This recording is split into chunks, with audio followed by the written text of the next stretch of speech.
আমি এখন আছি নোয়াখালীর কোম্পানিগঞ্জের মুসাপুর এখানে ছোট ফেনী নদীর উপর যে ক্লোজার আমার পিছনে দেখতে পাচ্ছেন যে ক্লোজারটি রয়েছে, এখানে মোট 23টি গেট রয়েছে পানি নামার। এখানে প্রচণ্ড বেগে নিশ্চয়ই আপনারা দেখতে পাচ্ছেন পানি নামছে এবং এই পানিগুলো আসলে আসাম এবং ত্রিপুরা থেকে যে পানিটা আসছে বাংলাদেশের, সেই পানিগুলো আসলে ছোট ফেনী নদী হয়ে এই পানিগুলো নেমে যাচ্ছে। তো আমরা এখানে জানতে চাইবো যে এখানকার যে পানি উন্নয়ন বোর্ডের কর্মকর্তা রয়েছেন, যারা এই সুইচ গেটটি বা তারা দেখভাল করছেন, কি পরিমাণ পানি নামছে বা কেমন পানি নামছে। আমাদের উজানে ত্রিপুরা এবং বাংলাদেশ অংশে বিগত কয়েকদিনের বৃষ্টিপাতের ফলে যে বন্যা পরিস্থিতি তৈরি হয়েছে, বর্তমানে উক্ত উজানের পানিটা কাকলি নদী, ডাকাতিয়া নদী এবং লিটল ফেনীর মাধ্যমে আমাদের এই মুসাপুর রেগুলেটরের মাধ্যমে বর্তমানে সন্দ্বীপ চ্যানেলে প্রবাহিত হচ্ছে। এবং বর্তমানে যেভাবে পানি প্রবাহিত হচ্ছে, আমরা আশাবাদী যে আগামী কয়েকদিনে যদি এইভাবে পানি নামতে পারে বন্যা পরিস্থিতির উন্নতি হবে। এখানে আপনাকে অবগতির জন্য জানাচ্ছি যে বিগত কয়েকদিন সমুদ্রে আপনার পূর্ণিমা এবং সিগন্যাল থাকায় স্বাভাবিক জোয়ারের চেয়ে প্রায় 5 ফিট উচ্চতায় জোয়ার হচ্ছিল। ফলে আমরা যে এই পানিটা নামার জন্য ড্রেন আউট হওয়ার যে ইফেক্টিভ টাইমটা মোটামুটি 15 থেকে 16 ঘন্টা পাচ্ছিলাম। এবং আমাদের আশার ব্যাপার হচ্ছে আপনার আজকে জোয়ারের উচ্চতা অনেক কমে গেছে এবং আগামী কয়েকদিনে আরও কমে যাবে।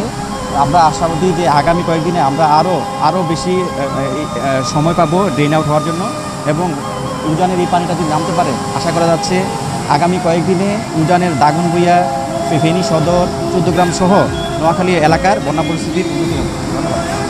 এখানে পানি উন্নয়ন বোর্ডের আরেকজন কর্মকর্তা জানতে চাইবো যে কি পানি যে নামছে, কি আশা করছে কতদিনের মধ্যে নোয়াখালী পরিস্থিতির উন্নতি হতে পারে। আমাদের টেস্টারের প্রায় 750 ঘনমিটার পানি প্রতি সেকেন্ডে নামতেছে। আশা করি যদি আগামী 2-3 দিন এভাবে পানি নামে, ইনশাল্লাহ আগামী 2-3 দিনের মধ্যে বন্যা পরিস্থিতি যথেষ্ট উন্নতি হবে।